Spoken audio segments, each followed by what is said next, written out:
Korang tak akan perlukan kepala charger yang lain kalau korang guna kepala charger Anker ni.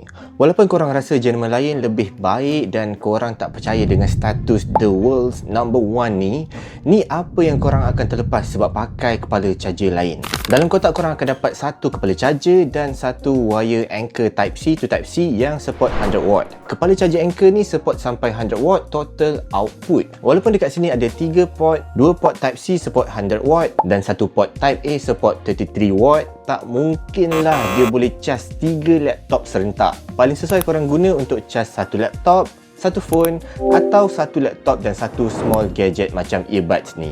And kalau korang cas laptop je, memang laju gila dia cas sebab kepala charger ni support fast charging juga thanks to dual core design dan GaN tech. Selain tu dekat atas ni ada AI Smart Display, korang boleh tengok total power output, temperature monitoring dan juga pecahan power output untuk setiap device dekat sini. Kalau korang press lama dekat tengah ni, korang boleh rotate screen dia macam ni. For long term use, memang rasa selamat guna kepala charger Anker ni sebab dia ada real time protection. Size compact, 3 pin dia boleh lipat, highly portable sebab tak berat sangat dan paling penting sesuai dengan Apple, Samsung, Steam Deck, DJI Mavic 3 dan banyak lagi. Kalau rasa tak cukup dengan kepala charger, korang pairkan sekali dengan powerbank Anker ni.